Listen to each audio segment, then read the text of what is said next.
Já, komið sæl, góða kvöldi, komið sæl, velkomin í Hjálmaklett og velkomin þeir sem að fylgist með heima í streymi af þessari kynningu á fjárhagsáætlun Borgarbyggðar 2026 og svona umræðu fjárhag sveitarfélagsins. Nú, fyrirkomulagið verður þannig að ég mun renna hér yfir svona dálitla kynningu á svona helstu stærðum og helstu þróun í fjárhag sveitarfélagsins og síðan munu sveitarstjórnarfulltrúar sem hér eru í salnum koma hér í pallborð og svara spurningum gesta. En byrjum þá bara á að renna yfir svona lykil upplýsingar og lykil tölur úr fjárhagsáætluninni og bara rétt aðeins til þess að rifja upp þá snýst fjárhagsáætlun það að vera fjárheimildir útgjaldarammi fyrir sveitarfélagið á tímabilinu 2026 til 2029. Nú, sú kynning sem hér byggir á niðurstöðu eða afgreiðslu fyrri umræðu í sveitarstjórn sem fór fram 13. nóvember síðastliðinn. Nú í dag síðan íbúafundur og við erum núna í því ferli að vera í þessum samráðsferli og samtalsferli fjárhagsáætlunina. Ég sagt það nú þegar að þær tölur sem snúa hér að útkomuspá, þær munu eitthvað breytast, útkomuspá fyrir árið 2025, þær munu eitthvað breytast. Framundan uppgjör við ríki og jöfnun sveitarfélaga og fleira, uppgjör staðgreiðslu og ýmislegt fleira sem hefur áhrif á tölurnar. Þannig að það mun einhver breyting verða á útkomuspánni.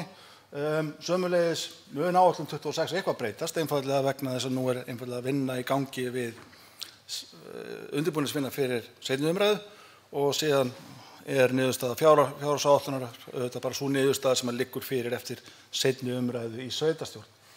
Nú við erum að fara yfir, það ekki búið að ljúka umræðu gjaldskrár sveitarfélagsins og síðan eru ýmislegt svona gögn eða varða B-hlutann sem okkur á að berast til dæmis sem að varða hefur áhrif á niðurstöðuna, til dæmis gögn eða varða Faxaflóahafnir en Faxaflóahafnir eru vegna umfangs eða stærða Faxaflóahafna þá tökum við tillit til þess í okkar fjárhagsáætlun. Nú en þannig að seinni umræðan fer síðan fram 11. desember og þá verður hún afgreidd frá sveitarstjórn en bara svona til þess að halda utan það þá fjárhagsáætlun í raun og veru svona útgjalda og fjárfestingarammi sem okkur ber að fara eftir, sveitarfélögum ber að fara eftir og þær breytingar sem eru gerðar, þær verða þá gerðar á grundvelli viðauka og viðaukar eru alveg gerðir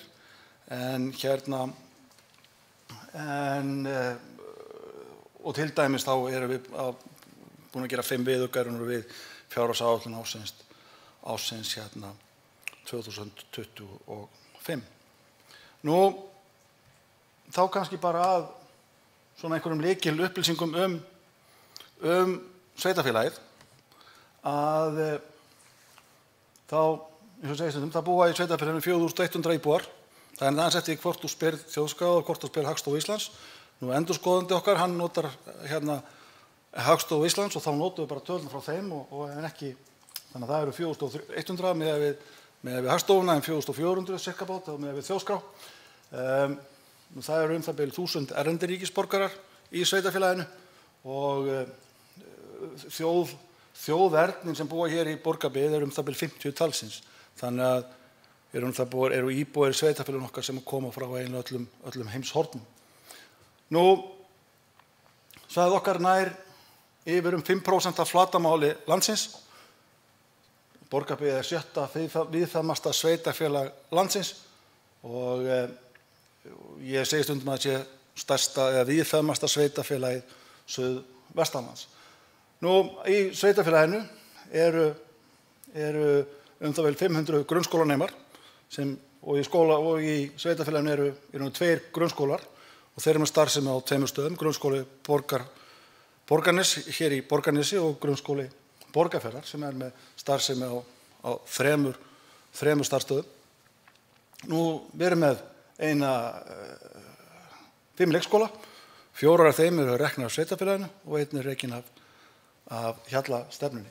Nú við búum svo vel að öll börn frá 5 mánaða aldri geta fengið boð leikskólavist í sveitarfélaginu og reynda gaman að segja frá því að ég nefna hér leikskóla að samkvæmt íbúakönnunum meðal stærstu sveitarfélaga landsins þá hafa íbúar hvergi á Íslandi verið eins ánægðir eða gefið leikskólastarfi eins háa einkunn og íbúar Borgarbyggðar og það er eitthvað til þess að vera bara mjög stolt af og við enda afskaplega gott starf unnið á leikskólum sveitarfélagsins eins og á öðrum starfsstöðum.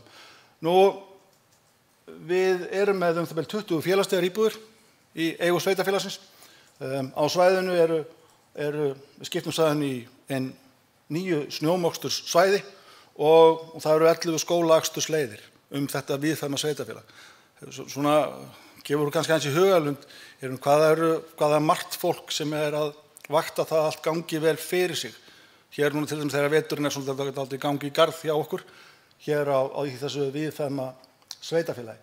Nú velt okkar í A-hlutanum eru 7 milljarðar og svo má ekki gleyma því að við rekum við afar öflugan listaskóla og þar eru nemendur 200 talsins.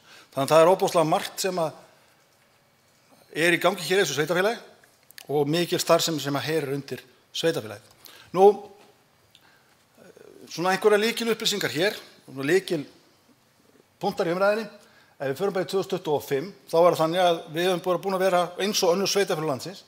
Það hefur verið krefjandi rekstrarumhverfi árið 2025 og það horfur á að afgangurinn af rekstri verði lítill hjá okkur í raun og veru og kannski stærsta ástæðan og það á við með öll sveitarfélög að ég kalla þetta hér svona óhagstætt samband milli launakostnaðar og útsvarstekna.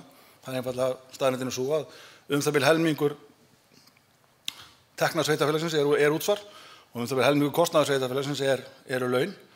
Þannig að það skiptir okkur máli og launin eða útsvarað áttu upprunn sinn í launaþróun á bæði almenna markaðnum og opinbera markaðnum. En launakostnaðurinn á eins og fyrst hann kemur til af þróun í launaþróun hjá starfsmönnum sveitarfélaga. Og það hefur verið þannig á síðustu 2 árum að starfsmenn sveitarfélaga hafa hækkað töluvert meira í launum heldur en svona gerist á almenna markaðnum og það leiðir til þessa ójafnvægis og hefur töluvert áhrif á afkomuna hjá okkur. Síðan það þannig að fjárhagsaðstoð, hún að kosta okkur það bil 10 milljónir króna á mánuði og það því miður bara veruleikinn eins og hann að við erum með mjög stóran hóp fólks sem treystir á fjárhagsaðstoð sér til framfærslu og stóran hóp erlendra ríkisborgara og þegar sá hópur hefur verið lengur en 2 ár á Íslandi þá falla niður raun og veru heimildir ríkisins til þess að endurgreiða sveitarfélögum fjárhagsaðstoð sem hefur verið greidd því fjárhagsaðstoðin jú á höndum sveitarfélaganna.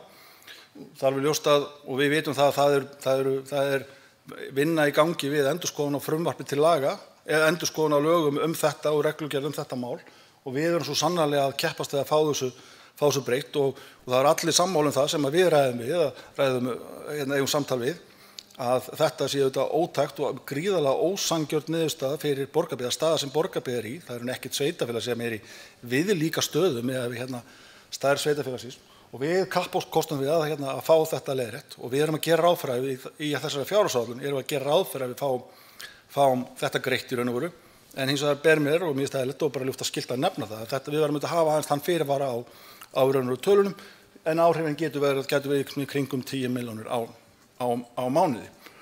Þannig að nú ef við horfum aðeins aftur í tímann þá getum við sagt að þetta er 3. skipti sem ég stend hér og fjalla fjárhagsáætlun og 4. fjárhagsáætlun en ég kem frá því ég kom hingað og þannig að það er þessi tímabil sem ég hef allavega verið hér að 2022 til 2024 þá fjárfestum við fyrir það bil 1,7 milljarða samtals og okkur tókst að gera það til að taka að láni en hins vegar greiddum við inn á skuldir fyrir það bil 700 milljónir á því tímabili. Gerðum það bæði með því bara að nýta það handbæra fé sem var til í rekstrunum og fór ekki fjárfestingi greið inn á lán og líka bara nota handbæra fé sem var til staðar til þess að greiða inn á lán. Þannig að við erum á þeim stað að við leggjum á stað í upphæð þessa árs í mikið fjárfestingaár en fá nokkuð góðum grunni og betri grunni heldur en bara önnur sveitarfélög á Íslandi vel flest. Þannig að ég nokkuð stoltur af því að við höfum nálgast þetta svona. Ég held að það hafi verið farsælt að gera það þannig. En það sem við höfum gert á þessu ári, við höfum tekið lán fyrir 2 milljarða og við höfum ráðstafað þeirri lántöku fyrst og fremst í tvö verkefni. Það er endurnýjun á grunnskólahúsinu á Kleppjárnsreykjum og nú svona sér fyrir endan á þeirri endurnýjun, því verður brátt lokið. Og sú fjárfesting, það verkefni hófst árið 2024 og síðan uppbygging knatthús. Það verkefni mun síðan tegja sig inn á 2026 en samtals er upphæð þessara fjárfestinga tveggja upp undir 3 milljarðar króna. Við höfum ekkert gefið eftir í viðhaldi.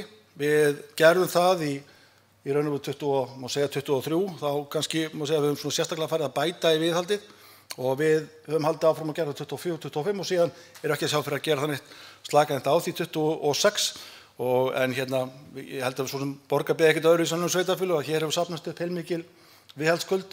Fókusun á árunum 2026 verður á götur, gangstéttir og götulýsingu. Nú, þetta skiptir líka miklu máli þessi næst síðasti punkturinn að við erum nú til staðfestingar hjá Skipulagsstofnun nýtt aðalskipulag. Þetta vinna sem hefur verið í gangi núna í nokkur ár, í 3 ár, hefur þessi vinna staðið yfir og nú þetta til staðfestingar hjá Skipulagsstofnun og það bara ofboðslega mikilvægt grundvallarplagg í þróun sveitarfélagsins, þróun og markaðssetningu og allir svona skipulags- og þróunarvinnu sveitarfélagsins fram á við. Þannig að það bara afskaplega mikilvægt að við séum komin á svona nálgast leiðarenda hvað það plagg varðar. Nú, þá vík ég þá að raun og veru á svona íbúðaþróunin hjá okkur og ég kalla hér þetta sé hæg en óstöðug fjölgun íbúða síðastliðna áratug.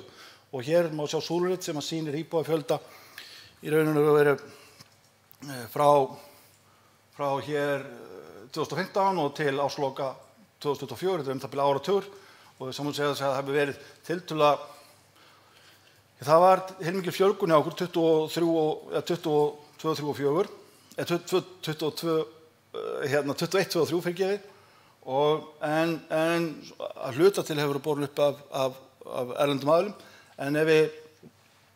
en hún einhverju hluti óstöðug vegna þess að og til þess að merkis það til dæmis Bifröst sem við sjáum í dag búa tæplega 300 manns, árið 2022 bjuggu á Bifröst 100 manns og árið 2015 bjuggu það bil tæplega 200 manns. Þannig að þetta ofboðslega mikil sveifla og dálítið flókið að vinna með svona hluta sveitarfélag sem svona þessum eiginleikum getur.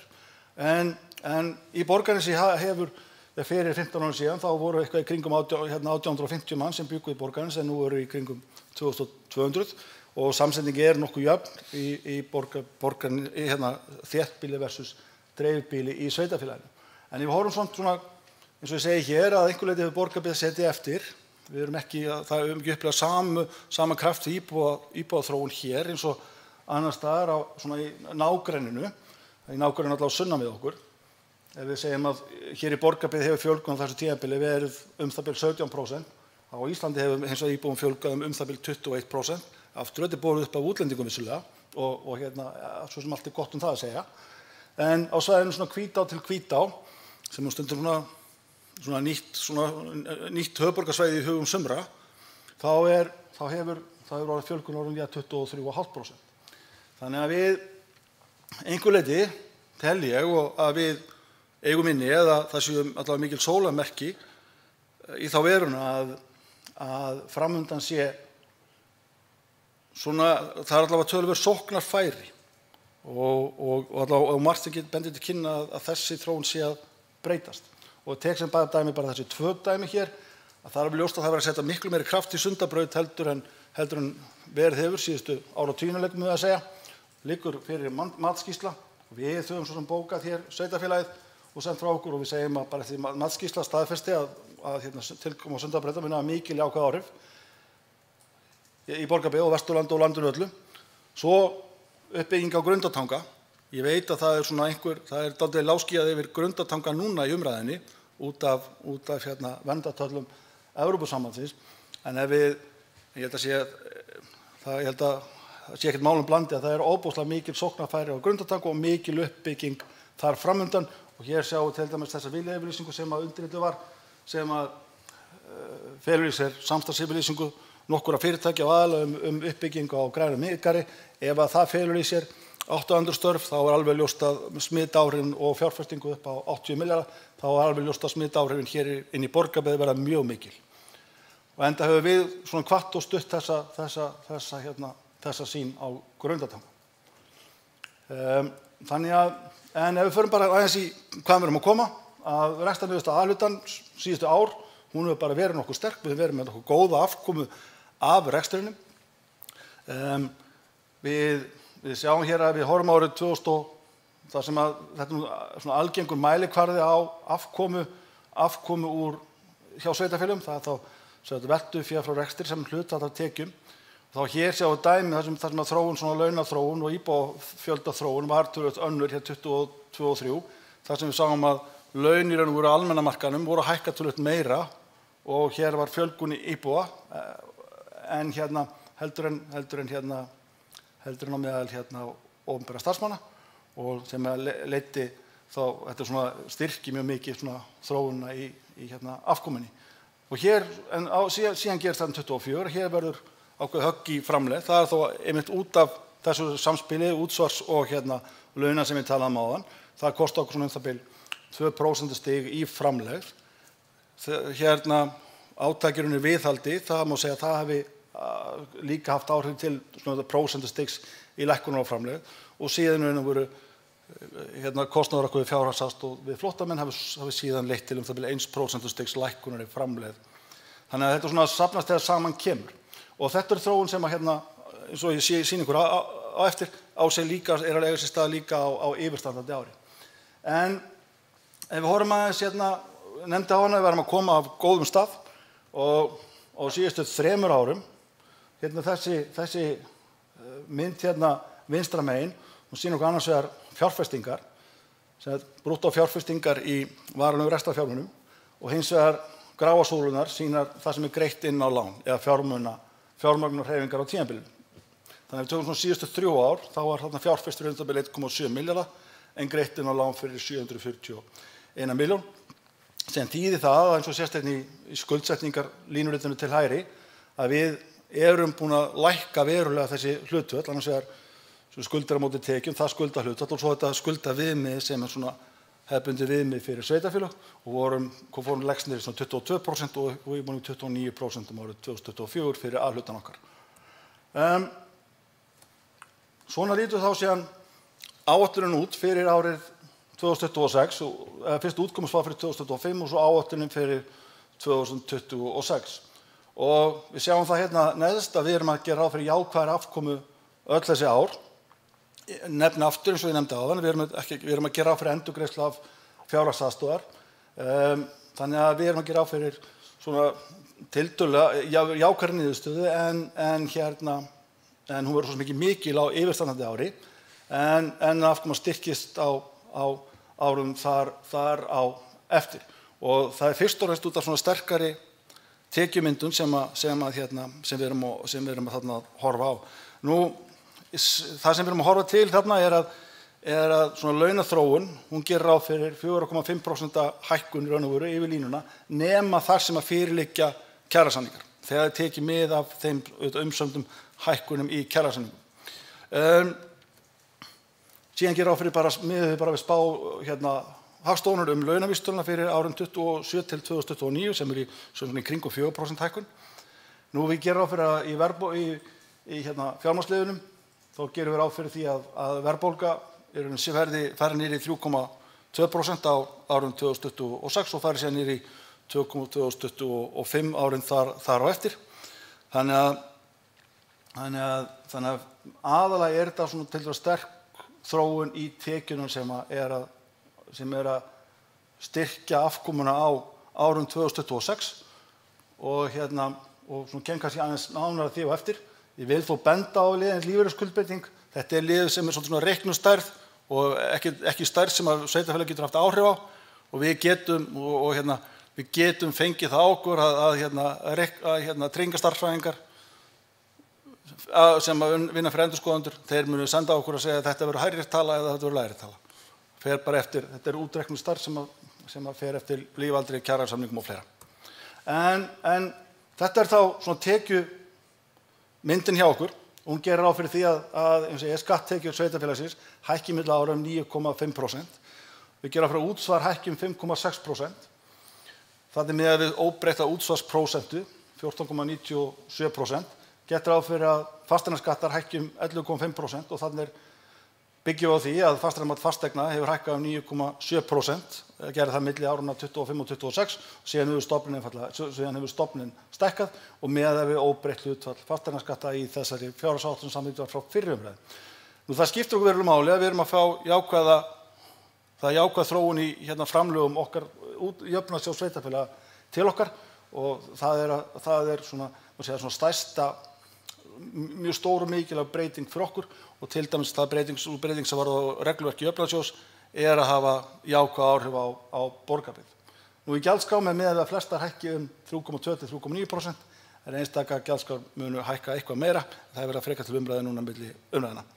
Nú, hvað efnahagsreikningin varðar, þá erum við að stækka efnahagsreikningin töluvert og sjáum að fasta fjármuni að hækka yfir þetta langa tímabil 5,7 milljarða, fyrst og fremst út af þess að frá lokum árs 2024 til ársloka 2029, fyrst og fremst út af þessari fjárfestingu sem að eiga sér stað hjá sveitarfélaginu. Nú við erum að auka lántöku töluvert, þannig að skuldir það hækka samtals á þessu tímabili það bil 4,8 milljarða og þannig að við erum svona heildarskuldaaukning fyrst og fremst tilkomin út af fjárfestingu. En einfalt hlutfall á þessu tímabili gerir ráð fyrir að fari niður í 44% sem að þess nú held ég bara allt í lagi.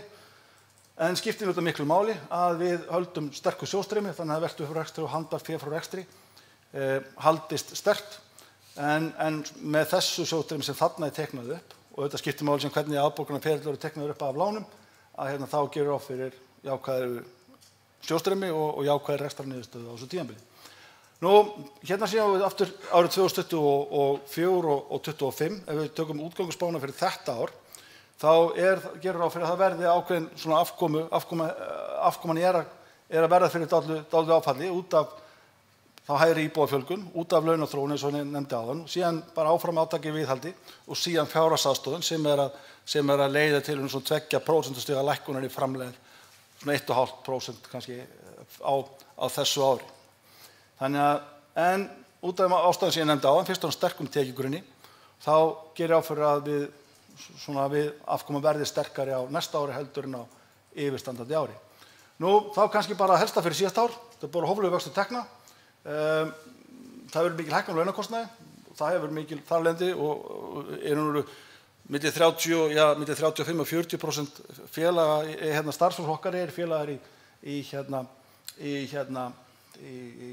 félögum sem tilheyra Kennarasambandi Íslands og kjarasamningum Kennarasambandsins og þeir gerðu bara mjög fína kjarasamninga fyrir sína félagsmenn og þannig að það verður töluvert hækkun á útgjöldum inn í þennan málaflokk.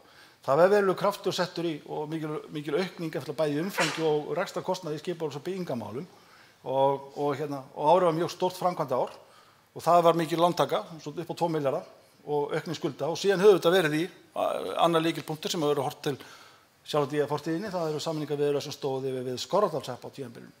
Svo horfum árið 2026, við gerum fyrir sterkum vexti tekna. Við erum að gæta aðhalds í starfsmanna og launakostnaði. Við erum samt að gera fyrir allir málaflokkar haldi sínu. Það er ekki verið að skera niður í neinum málaflokki, þeir halda bara allir sínu. Og töluverð aukning inn í suma málaflokka eins og til dæmis aukin útgjöld til íþrótta og æskulýðsmála og það verður kraftur í viðhald gatnagangstétta og í lýsingu. Áfram mikil fjárfesting og hún drifin að mestu leyti áfram á lántöku og þar lendi hækka skuldir og svo vonandi á að ljúka sameiningu við Skorradalshrepp. En fleiri atriði að við erum að gera fyrir 21 milljónir króna hækkun á útgjaldaramma bara í götulýsingu. Við erum að gera ráð fyrir 149 milljónir króna útgjöldum sérstaklega fyrir í slökkviliði og það er bara rammi slökkviliðsins en líka bara nefna það þeir eru að flytja inn í nýja slökkvistöð á Hvanneyri og það er framþróun í samtali við FSRE uppbyggingu og FSRE er búin að ljúka af sér sinni vinnu og ég vona að það leiði til jákvæðrar niðurstöðu. Vinnu við að hér verði byggð miðstöð viðbragðsaðila, lögreglu og slökkviliðs og það sé þá styttra í það heldur en var fyrir alla ári síðan.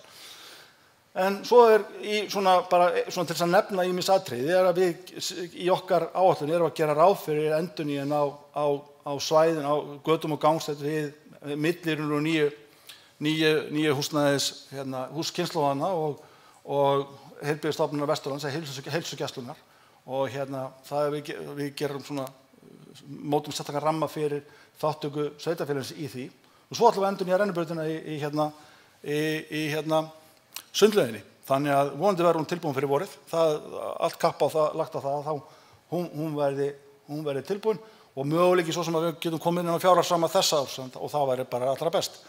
En þá kannski niður á málaflokkana að taflan hægra megin sýnir dálítið hvað er að gerast í málaflokkunum milli ára.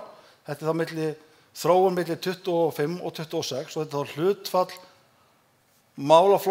hlutfall kostnaðar við málaflokka eða útgjalda ramma til málaflokka sem hlutfall af skatttekjum.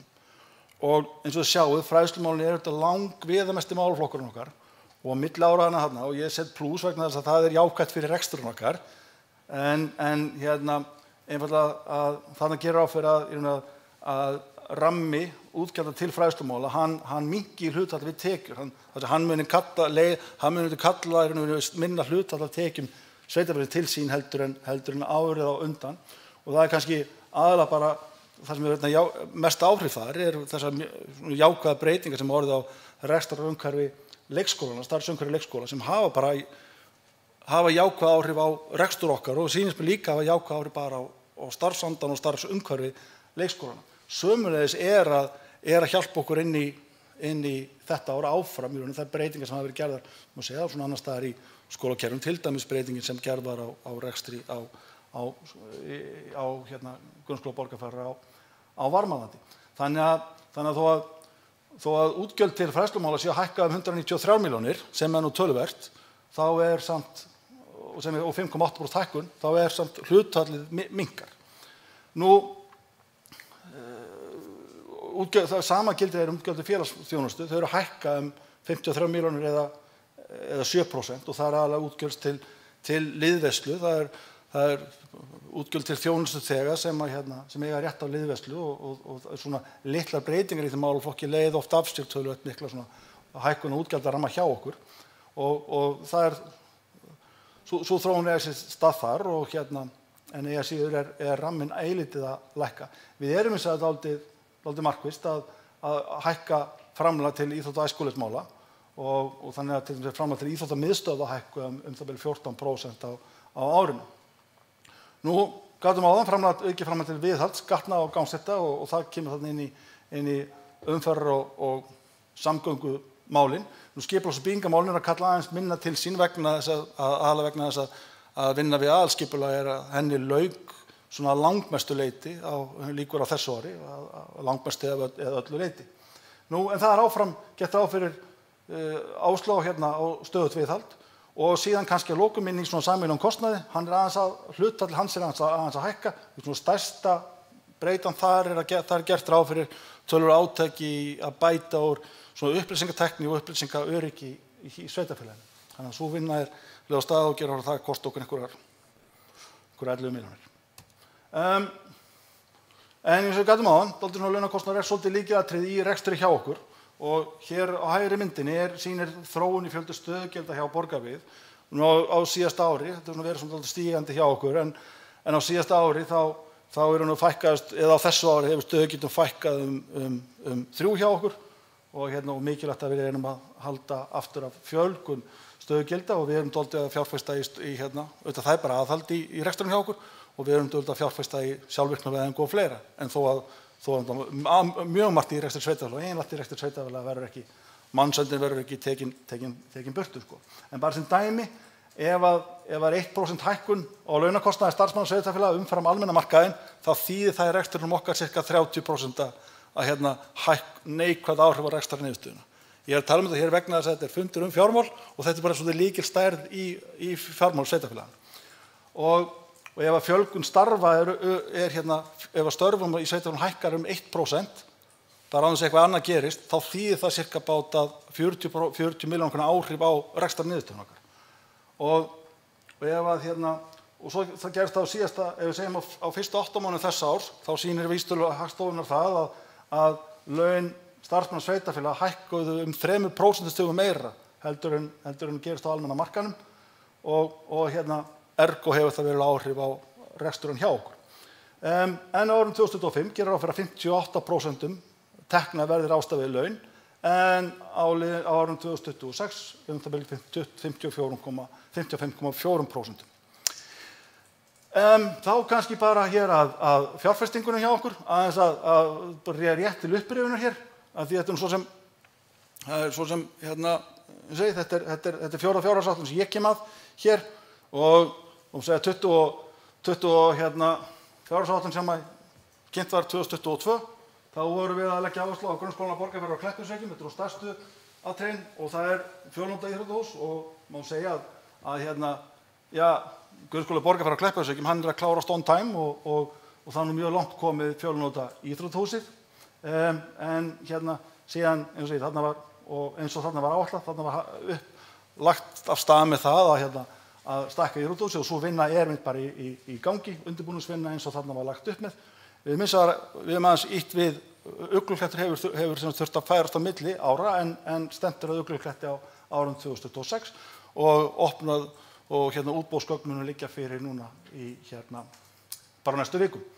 Það er götur og götur og vegir sem var lagt upp með. Þær eru nánast held ég í höfn og svo árinu 24, árinu 23 og lagt inn í þá fjárfestingaráætlun árinu 2024-2027 að það er nú svona aðeins meira og öðruvísi niðurbrot en þetta hefur svona held ég megi segja nokkurn veginn gengið eftir.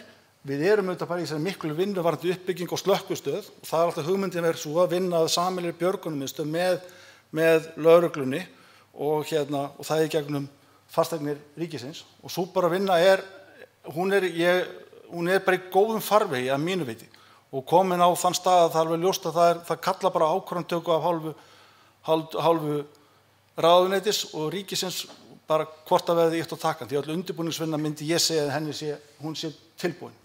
En þannig þarna komið, þannig það svona ýmislegt sem en svona heilt yfir að mínu mati hafa svona velflest verkefni unnist í samræmi við áætlun eða eru bara í ágætum farvegi og ég myndi ganga svo langt líka að segja að við séum nú bara nokkurn veginn on budget í velflestum þessum málum, velflestum þessum fjárfestingum. Og kannski skiptir þetta mestu máli að stærsta fjárfesting sem við höfum ráðist í, sem knatthúsið, að það nú allt útlit fyrir það, að sú framkvæmd verði bara vel innan áætlunar og verði alveg í samræmi við áætlun, skulum segja. Þannig að það skiptir miklu máli. En hvað var fjárfesting á árinu 2025? Stærsta fjárfestingin knatthúsið í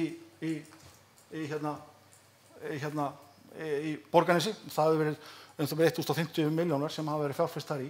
Síðan það grunnskóli Borgarfirði nýbyggingin þar og það fjárfestingin komin upp í 650 og 680 milljónir eitthvað svoleiðis.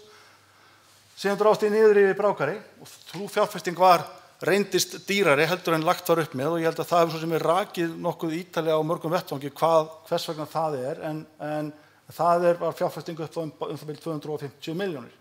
Síðan það endurbyggingin á miðrými grunnskólans í Borgarnesi og mjög gott að þeirri framkvæmd lauk bara fyrir haustið og hún hefur kostað okkur í kringum 120 milljónir cirka bát.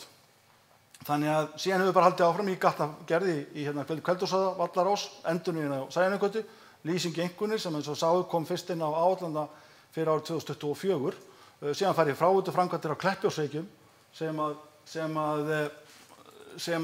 kom eiginlega til að því og það bættist inn í þessa áætlun með viðauka vegna þess að einfaldlega ástandi á fráveitumálum á Kleppjárnsreykjum var þannig að við töldum bara fullt til og full ástæða til þess að ráðast í þessar endabætur.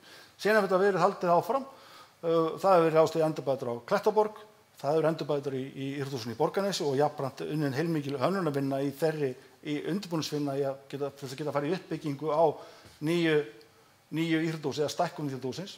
Sömuleiðis mikil undirbúningsvinna í gangi og vegna nýframkvæmdar við Ugluklett sem að vonandi verður getum bara lagt á stað með mjög snemma árs 2026. Svo þetta svona sítt lítið að hverju.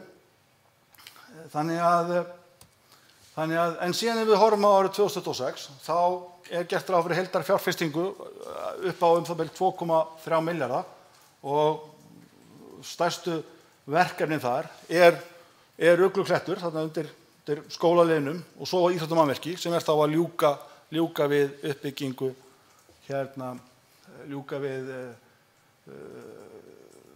uppbyggingu á knatthúsi og það verði tilbúið síðsumars 2026. Síðan var áfram bara haldið áfram uppbygging í götum og gangstígum og síðan málum rétt að vekja athygli á liðnum. Við erum að áætla sérstakan ramma fyrir húsnæðismál og þetta er unni framlag sveitarfélaga sem við sjáum fyrir okkur verði stofnframlag til verkefna sem sérstaklega styðja við uppbyggingu á húsnæði fyrir eigna- og tekjulága.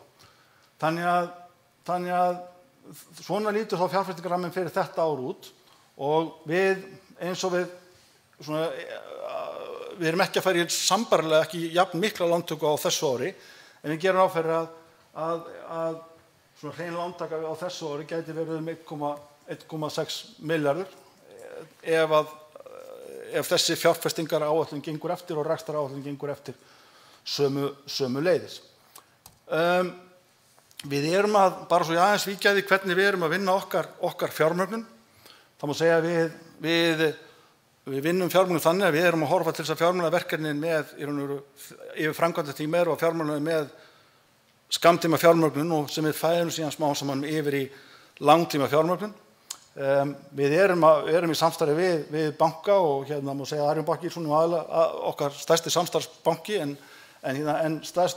langtíma lántaka að langstærstu leyti hjá og hjá lánasjóði sveitarfélaga. Við erum með lánslóða þar upp á 2 milljarða vegna knatthús og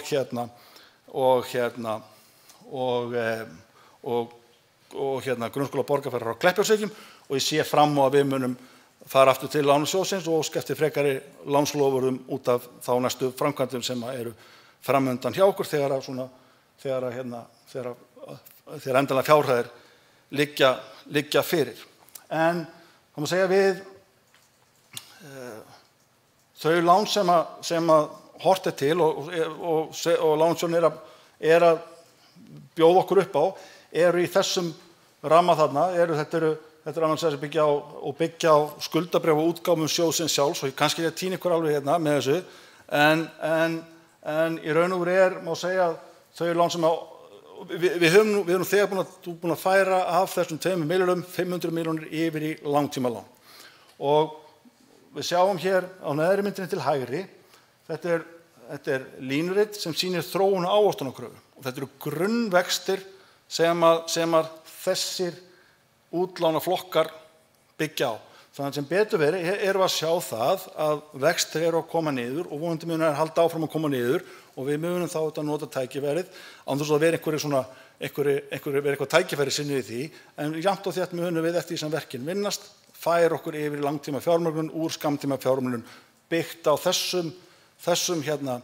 þessari þróun á ávöxtunarkröfu og í raun og frambóði lánsfjár sem kemur frá lánasjóði sveitarfélaga byggt á þessu. Þannig að kannski bara að segja ykkur með þessu í stuttu svari bara svo það skiptir sveitarfélaga töluvert miklu máli að vextir komi niður. Það er kannski aðalatriði og við og þá ekki bara verið að horfa til stýrivaxta heldur að langtíma vextir og verðtryggðir langtíma vextir komi niður og líka erum við að horfa til þess að við séum ekki að festa okkur í lánum sem ekki eru uppgræðanleg en við séum ekki að festa margar kynslóðar fram í tímann í þessari lántöku. Þetta eru lán sem er að gjalda 2039 og síðan að hitt uppgræðanlegt á 10 ára fresti. En þetta eru tölurnar frá 2024. Þetta samanburður á stærstu sveitarfélögum landsins, 27 stærstu sveitarfélögum landsins. Ég bráðum vera búinn. Þannig sjáum við appelsínugula súlan, hún sýnir þetta veltu frá rekstri til ár 2024. Við erum svona kannski svona nálægt miðjumhópi í hvernig svona framleiðin okkar. En skuldrangur íbúa árið 2024 sem sjáum að Borgarbyggð er með allra skuldlettustu sveitarfélögum landsins og það eru sá grunn sem við leggjum á stað með og við leggjum á stað í lántöku í uppbyggingu vegna þess að hér bæði óskað eftir, við finnum það bara í íbúakönnunum og við finnum sömuleiðis bara í þeim tækifærum sem framundan í að taka á móti nýjum íbúum. Þannig að breytingin verður svo við lántöku núna ársins 2025 að við færum svona upp í svona miðjanhóp þeirra sveitarfélaga með þá lántöku sem búið er að ráðast í svona á þennan mælikvarða. Þannig að við þurfum að gæta þess áfram að reksturinn haldi áfram að skila góðu sjóðstreymi við til þess að styðja við þær fjárfestingar sem standa yfir og eru framundan. Verkefni framundan, bara svona rétt í lokin, það eru fyrir nýjar lóðir. Við erum búin að búa í haginn fyrir mikla uppbyggingu. Það eru nýjar lóðir, bæði nýjar lóðir fyrir íbúðahverfi og nýjar lóðir sem að gefa færa á svona 13–14% íbúa fjölgun á næstum 4–5 árum og nýjar íbúðir og þá hverfi og lóðir sem gefa færa á því. Við erum búin að skipulega gefa tilbúið með nýtt atvinnusvæði við Vallarás sem gefur okkur færi á töluvert mikilli fjölgun starfa innan sveitarfélagsins. Þannig að við erum mjög vel tilbúin til þess að vaxa. Við þurfum að leysa úr snúinu stöðu á Bifröst. Það eru svo miklar breytingar framundan í Brákarey. Það eru klárlega verkefni sem eru framundan og mjög spennandi verkefni framundan. Sömuleiðis þetta verkefni framundan sem ég kalla bara háskólasamfélagið Borgarbyggð að við tryggjum það að við séum áfram öflugt háskólasamfélag og við höfum svolítið verið að ýta undir og hvetja til þess að það verði treyst samvinna háskólana sem nú hafa fundið sér stað saman á Hvanneyri og þar verði mikil uppbygging, ekki síst af hálfu hins opinbera í háskólasamfélagi, frekar en að það einskólast við Vatnsmýrina í Reykjavík. Svona bara, það tengist í raun líka þeim hluta sem held ég að Borgarbyggð mikið tækifæri í að tryggja fæðuöryggi og það að sú stefna að tryggja fæðuöryggi landsins tryggir líka afkomuöryggi stórs hóps sem býr í sveitarfélaginu. En Borgarbyggð á krossgötum, við erum sérstaklega með Sundabraut, þá erum við að færustu bara sífellt nær stærsta markaðssvæðinu og stærsta íbúðasvæði landsins. Þannig að það engin ástæða til annars en að ætla það að sú fjölgun sem hefur átt sér stað á Hvítársvæðinu, hún mun ekki eiga sér stað hér núna í framhaldinu eða í sama mæli. Svona að lokum, þær sem eru svona kannski áskoranir okkar í fjármálum, eru að við svona bara eins og að það skiptir máli að fjölga útvarpsgreiðendum meira en launþegum og mér sýnist að vera svona undirbyggja það. Við þurfum áfram að vinna í sjálfvirknivæðingu og ýmsum ferlum og við erum áfram að vinna í því og það hefur bara gengið vel og Borgarbyggð stendur bara mjög framarlega í þeirri vinnu. Við þurfum að skuldir hafa aukist og sem þýðir það eru auknar afborganir og vextir. Vaxtastig að þokast í rétta átt. Við þurfum að vinna bara huga vel og stilla vel af fyrirkomulag og tímasetningu á þessi lántöku sem framundan hjá okkur. Við verðum að halda áfram þeirri vinnu og leiða það til lykta að við getum ekki verið með fjárhagsaðstoð sem langt hærri hér í Borgarbyggð en öðrum sveitarfélögum. Ég held að við séum það sjá það allir hendi sér að það bara réttlætismál og allir sammála sem ræðum að það verður að breytast en við þurfum hins vegar að fá að leiða það til lykta og vonandi teksta. Framundan er uppbygging í Brákarey og ég held að það hafi verið ákveðin tímamót að undir þetta vilja yfirlýsingu daginn og það sem skiptir okkur máli þar og vonandi tekst okkur í samræmi við það markmið að hefja uppbyggingu 2027 og ljúka þeirri uppbyggingu á 4–5 árum og Brákarey einfaldlega þannig að Brákarey við séum ekki að nýta Brákarey þannig að þarna sé svona öflug byggð og mögulega atvinnustarfsemi felur í sér heilmikinn svona ef við hugsaum bara fjárhagslega, tapaðar tekjur fyrir sveitarfélagið. Þetta einfaldlega svæði sem heldur við sýnt fram á í rammaskipulagi sem hefur verið unnið, gefur mjög gott færi á að þarna verði bæði íbúðastarfsemi og atvinnustarfsemi sem getur skilað miklum tekjum til sveitarfélagsins. Og þannig en okkar kjarnahugsun þar að reyna að lágmarka fjárhagslega áhættu sveitarfélagsins við þessu uppbyggingu og við munum horfa til þess og síðan þurfum við bara að uppskera og ná fjárhagslegum ávinningi út af þessu uppbyggingu sem í Brákarey og ég er bara bjartsýnn á okkur takist það. Að lokum vil ég segja að þetta kannski atriði sem ég hef kannski fjallað mikið í hugum margra, ég hef talað mikið við ýmsa en ekki alla, en við þurfum að njóta ávaxta af fjárhagslegum eignum sveitarfélagsins. Og það sem ég á við þarna er að Borgarbyggð á hlut á tæplega 1% hlut í Orkuveitu Reykjavíkur. Orkuveita Reykjavíkur hefur mótað sér stefnu margreiðslur. Við fáum 1% af þeim margreiðslum sem Orkuveita Reykjavíkur greiðir. Orkuveitan hafði ætlað sér að greiða út 6 milljarða en greiði væntanlega út 4 milljarða fyrir árið 2025. Þannig að þetta eru tölur sem skipta okkur verulegu máli. Og þannig að ætla má að með áætlun Orkuveitunar að við munum fá 50-60 milljónir á ári frá Orkuveitu Reykjavíkur í arð. Við hefum fleiri félög. Við hefum 4% hlut í Faxaflóhöfn. Faxaflóhöfnir er félag sem á það bil 50 milljarða af eignum sem aðal í lóðum og skilar mjög sterku sjóðstreymi og á það bil 4 milljarða í handbært fé. En þetta eru eins og eignir sem að Borgarbyggð og íbúar hér sjá mjög lítið af og við erum að vinna kappi við að við njótum arðgreiðslu og ávinning af þessum eignum þessum fjárhagslegu eignum sveitarfélagsins. Þannig að allar þessar eignir, öll þessi mikla fjárbinding í annar staðar, hún skilir sér í uppbyggingu hér. Og það í svona fyrirtækjum skilar hún sér í formi arðgreiðslna. Einhver hefur kannski séð það að sveitarfélagið var að bóka það við með tilmæli til stjórnar sorpbörunar Vesturlands að nýta umfram laust fé sem þar í rekstrinum og bara að greiða til eigenda ef það stendur ekki til að fjárfesta þar í rekstrinum. Þetta er svona svolítið að sama með því. Þannig að og hefur það alltaf markmiði að létta okkur lífi við það byggja upp þjónustu við íbúa hér í sveitarfélaginu. En meira var það ekki, var fyrirværin og þetta er bara miklu lengri en ég ætlaði mér. Ég vonandi að það hafi verið áhugavert fyrir einhver átt gaman af og það er sveitarstjórnarfólk í salnum og mögulega einhverju spurningar, þannig að ég held að ég ætti að bjóða bara þau eru Sigurður Guðmundsson, Davíð Sigurðsson, Eðvarð Ólafur Traustason og Guðveig Eyglóadóttir, þau eru hér í salnum, þannig að er ekki brágætt að fá þau til að setja, ef það eru spurningar í salnum, að þau komið og bara og setjast hér í pallborði hjá okkur og svari spurningum ef einhverjar eru. Hvernig hljómar það? Og ég þá með mikrofónu hér.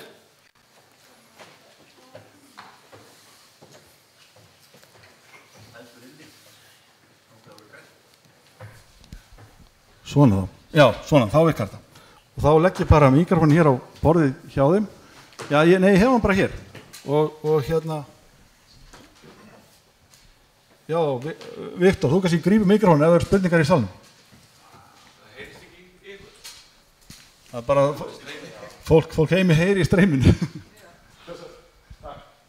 Þannig að er eitthvað spurningar sem að vakna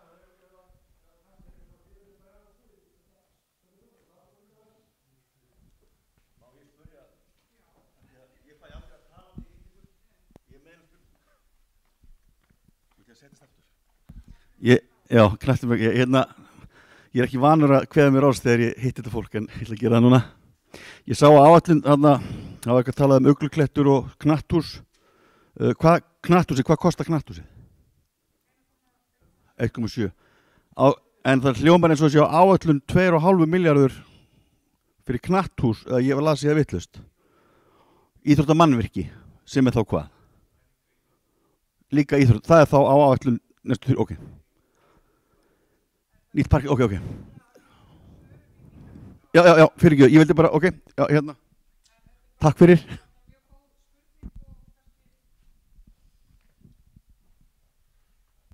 Bara takk fyrir þessa góðu spurninga, Eiríkur. Það kannski, það eru svo mörg að taka í þessari áætlun að við erum kannski tölum mikið fjölnóttan knatthúsi sem er náttúrulega í uppbyggingafasa núna, en samhliða því er náttúrulega verið að vinna að hönnun á parketthúsi og endurbótum á núverandi íþróttamannvirkjum. Þannig að sú upphæð sem þú nefndir, Eiríkur, það fellur í rauninni allt undir þessi stóra myndin, við getum orðað þannig. Bara mjög góð spurning Eiríkur. Bara svona til að halda fólki þá líka upplýstu, þá er ég sérst formaður byggingarnefnda þessara íþróttamannvirkja og við sjáum nú öll að þetta hús er risið þarna niður á fótboltasvæði og gengur mjög vel eins og kom fram í máli sveitarstjóra hér áðan. Það sem er gaman að segja frá líka og kannski fólk áttar sig ekki á, að við erum, eins og Guðveig segir, erum við jafnframt að vinna að stækkun íþróttahússins, nýjan sal og tengibyggingar sem munu rýma allt frá skrifstofum aðildafélagana og íþróttafélagana okkar og fjölnota sal og svona ýmislegt sem við verðum að máta þar inn og svo vinna er bara á fullu í gangi núna með Eflu. Það er verið að hanna bæði þessar tengingar gamla hússins og þess nýja og það er búið að vera rýmisgreina með aðilum í sveitafélaginu og þá þörf sem við þurfum að rýma innan þess hús og svo vinna hefur gengið vel og það er bara stemt að því að vonandi í mars getum við verið komið með þau gögn að það er hægt að setja það hús í hönnunar útboð. En Efla er að vinna svona grunn hugmynd að því, þannig að það sé eitthvað í höndunum hvernig við viljum sjá þetta fyrir okkur áður en við getum sett það í það útboð.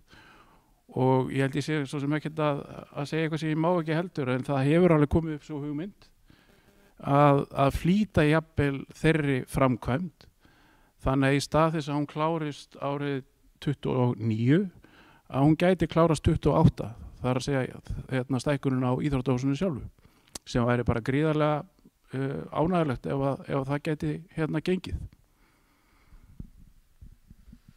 Ef það er einhver spurningar úr sal, þá kannski nú það er komið, já. Það er svo frá mörg að segja í tengslu við þetta. Já, Guðrún. Takk fyrir. Ég vil byrja á að þakka fyrir þessa snöfurmannlegu framsögu og miklu fróðleik hjá sveitarstjóra. En líka bara þakka fyrir þennan fund. Það er bara mjög mikilvægt fyrir okkur íbúana að geta komið og fengið að tala við ykkur og fengið að láta rödd okkar heyrast. En það sem ég vildi kannski nefna aðalega var svona smá hugleiðing bara sem að ég bið ykkur kannski bara að hugleiða með mér á eftir. Þetta er ekki bein spurning eða spurningar. Mér langar að leiða hugan að umhverfismálum og náttúruvernd og þá er ég að hugsa ýmislegt í því sambandi. Fyrir nokkrum árum þá skrifuðum við hjónin fallegt bréfin í byggðaráð þar sem við töluðum að gamli miðbærinn í Borgarnesi væri aðal ferðamanna aðdráttarafli hér. Þar sem fólk færi svona til að skoða sig og þetta telst Brákarey þar með og mjög ánægjulegt að það sé í farvatninu uppbygging. Ekki úr háum söðlega þetta myndi ég segja. En þetta bréf því var fallega tekið og því var vísað áfram inn í kerfið en einhvers staðar varð sambandsleysi þannig að það var enginn að hugsa sérstaklega um gamla bæinn síðan þetta bréf var skrifað. Þannig að ég vil bara leggja áherslu á það að það þarf að finna þetta bréf og koma því áleiðis til áhaldahús eða einhver sem að sinnir þessum málum. Þannig að það stopp ekki bara út af því að það verður eitthvað sambandsleysi á milli. Svo langar mig að tala aðeins örstutt bara uppfyllingarnar okkar allar. Þær eru þess eðlis að það þarf mikla grjótgarða við þær. Nú er ég að tala Borgarnes. En það þýðir líka að íbúar komast ekki niður í fjörur. Við komumst ekki niður til þess að njóta. Og ég vil nefna sérstaklega Garðavíkina, það sem er orðið bara talsverður straumur af ferðafólki og göngufólki sem labba síðan með fram skóginum inn á upp Bjargslandið og fram hjá Bjargi og þar. Mikið af börnum og það er lífshætt að fara hérna niður grótið og ég er búin að senda reyndar póst þetta til einhvers umhverfisfulltrúa eða skipulagsfulltrúa og með þetta væntu bara ef þið vildu vera svo væn að punkta þetta niður og eins líka fallega fjaran sem að leikskólabörn hafa til dæmis sótt mikið fyrir fram að safnahúsið að loka henni ekki heldur gera okkur kleift að fara niður. Og ég nefni Langasand sem dæmi á Akranesi þar sem eru fallegar og aðgengilegar tröppur og líka hægt að fara þess vegna á einhverju farartæki niður. Þetta skiptir íbúana miklu máli því að aðal kosturinn við að búa í Borgarfirði, Borgarnesi og Borgarfirði er umhverfið. Við búum í þessari fegurð og þessum gæðum og ég ást gaman að sjá nefnt hérna fæðuöryggið Og ef við höldum áfram í Borgarnesi þá má nefna það að það þarf líka að passa upp á að útlit bygginga sem við setjum niður í Borgarnesi sé fallegt. Og það þarf helst ekki, nú sko búið að brjóta niður 3 holt bara á síðustu mánuðum. Það þarf helst að hanna umhverfið eða byggingar inn í umhverfið en ekki slétta út allt umhverfi.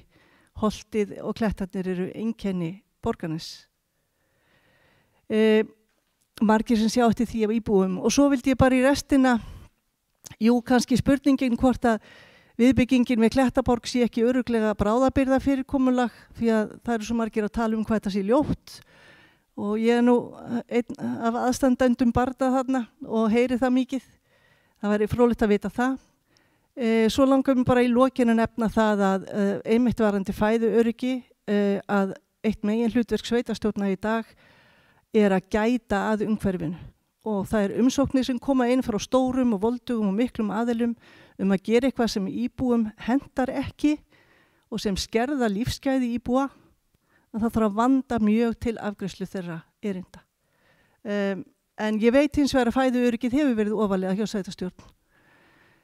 Þetta sé nú kannski þetta helsta, auðvitað ég að tala hérna vindmylluvæðingu, vindmylluver hér upp allar sveitir. En kannski rétt í lokin, hvað ykkar álit fyrir hönd þessara 30 laxveiða á sem eru hérna svæðinu frá Kjós og vestur á Snæfellsnesi á 28.000 tonna landeldi á Grundartanga. Nú veit ég að það uppbygging, ég veit líka að störfin verða færri í framtíðinu út af sjálfvirkni og ég veit líka að laxar hafa sloppið í talsverðumæli úr landeldi.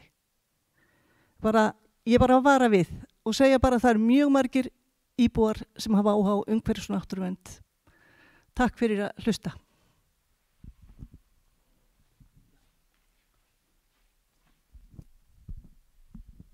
Já, hér var mörgu að taka. Hver vil taka við boltanum?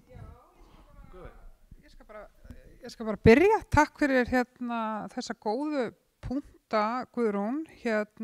Það rétt hjá þér varandi uppfyllingarnar hjá okkur. Ég held að kannski margir átti sig ekki á hvað mikið uppfyllingu á þessu grjótgarðar. Og ég alveg sammálaður. Ég hef oft því ég fer mikið út á Akranes og horta á þessa stiga sem eru með niður í fjörurnar. Þetta bara mjög einfalt og ekki flókin aðgerð. Og ég ætla nú bara að segja það hér bara á þessu sæti að ég held að svona stigar niður í fjörurnar hjá okkur að við eigum örugglega alveg fyrir þessu inn á kostnaðaráætlun hjá okkur fyrir 2026 af því við erum með það ríflega upphæð inn á það sem við köllum göngustígar og stígagerð og það alveg þverpólitísk samstaða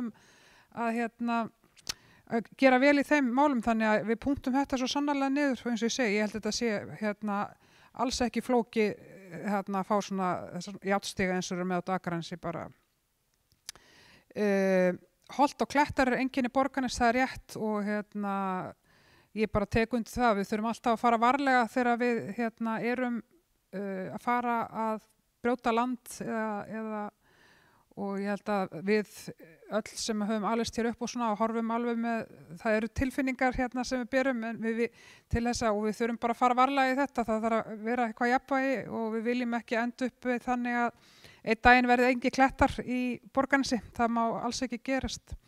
Viðbyggingu Klettaborg það sannarlega tímabundið ástand sem við erum að bregðast þar við, þannig að bara nauðsynlegt þess að leikskóli elsti leikskólinn okkar, hann bara margar hluta sakir orðin mjög erfiður bæði fyrir starfsmenn og börnaverinni, þannig að við erum bara að reyna að því að við erum náttúrulega í stóri framkvæmd upp á Uglukletti eins og við komum fram, þannig að það bara verið að reyna svona bara bregðast við ástandunum með því að vera með þessar einingar núna til þess að létta aðeins undir starfseminni þar.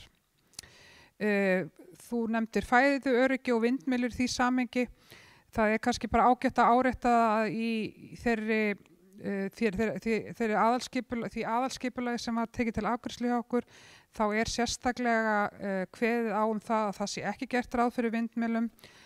Lögum samkvæmt ber okkur að hafa kafla í aðalskipulagi hreinlega sem heitir, hvað heitir hann, áform vindmyllu, nýting vindorku, þannig að við getum ekki sleppti að láta kafla sem heitir það, þannig að það kafli sem heitir nýting vindorku, en þar talað að við séum ekki, það sé ekki gert ráð fyrir vindmyllum inn í þessu skipulagi, þessu aðskipulagi, en aftur á móti, Davíð getur kannski útskýrt þetta betur varðandi nýtingaráætlun og ramma, varðandi Grundartanga og landeldi, þá fagnar maður alltaf þeirri uppbyggingu sem á sér stað á Grundartanga, en á sama tíma þá bara verðum við að treysta að það umhverfi og löggjöfin sem í kringum landeldi eða sjóeldi hér á landi sé með þeim hætti að við getum treyst í að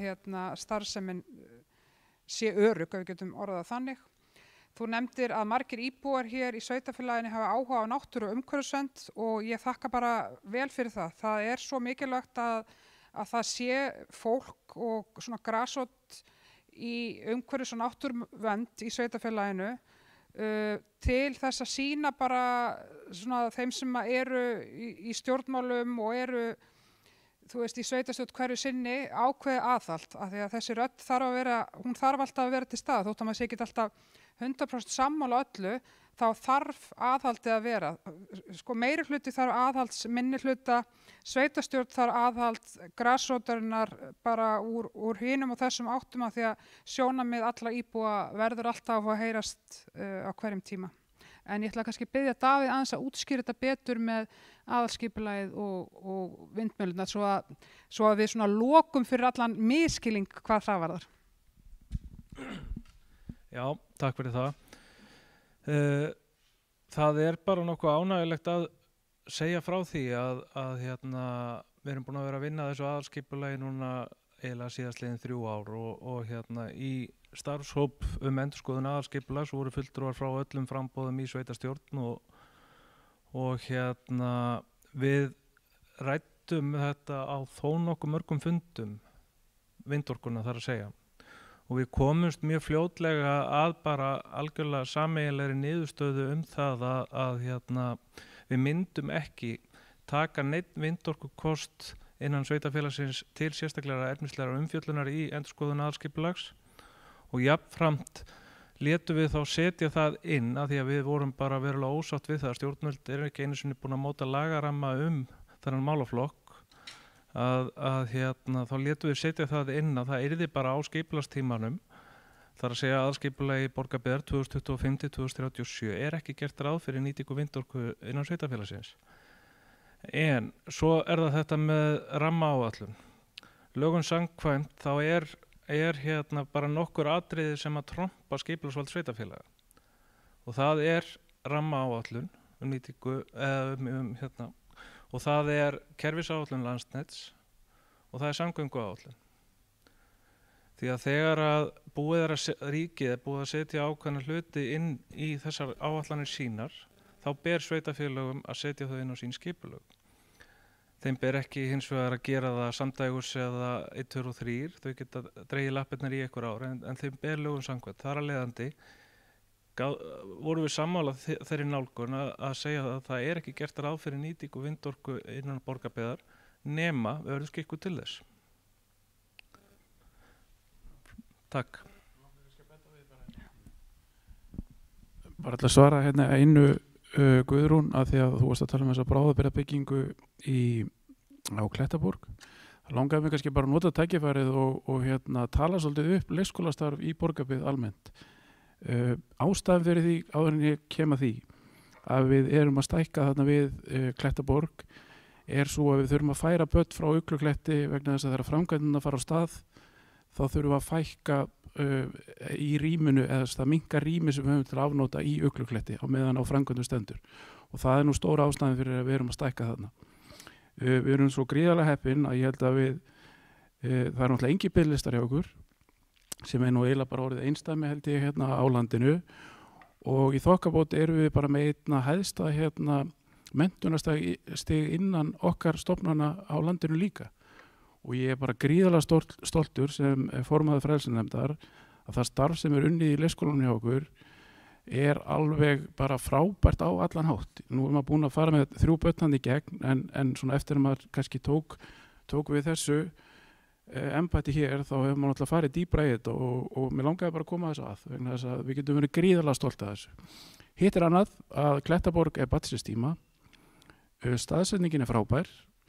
Ég búinn að eiga marga fundi með bæði fráfarandi leikskólastjórum og annað, svona óformlegt spjall, þar sem við erum bara að velta fyrir okkur svona framtíð þessa leikskóla.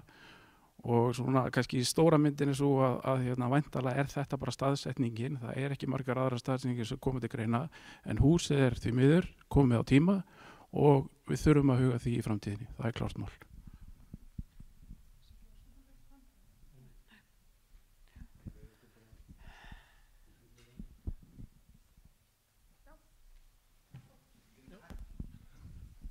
Ég stæði upp og hann svo lengi á leiðinni strákunir. Já, ég nú ekki málgefin eins og Guðrún vinkona mín, en langaði aðeins að vita meira verkefni Brákarey. Þann kostnað sem sveitarfélagið kemur til með að bera í uppkaupum og þeim framkvæmdum þar. Ég sá þarna aðeins glitti einhverja tölur og kannski ágætt að fara aðeins betur í gegnum það.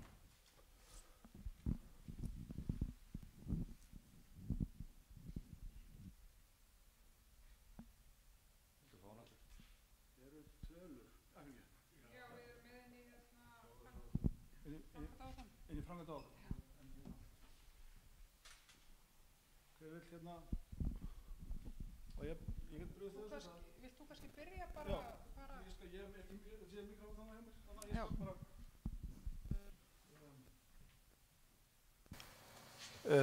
Já, það má kannski segja, takk fyrir þessa spurningu. Þetta mjög mikilvæg spurning og margir að velta þessu fyrir sér.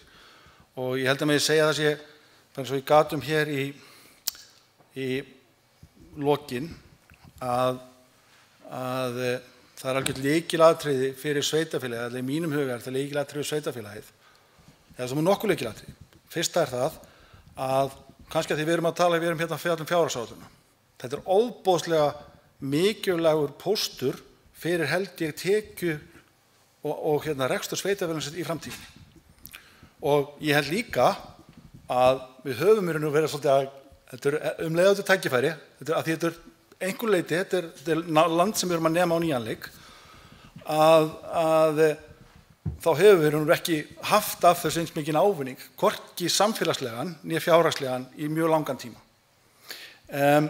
Við erum það alveg skýrt og ég held að öll sveitarstjórn séu einum máli það að ef til þess kemur að það einhver fjárfesting af hálfu sveitarfélagsins, þá algjört lykilatriði að hún skili sér og það verði ekki haldið á einhverju fjárhagslega áhættu af hálfu sveitarfélagsins.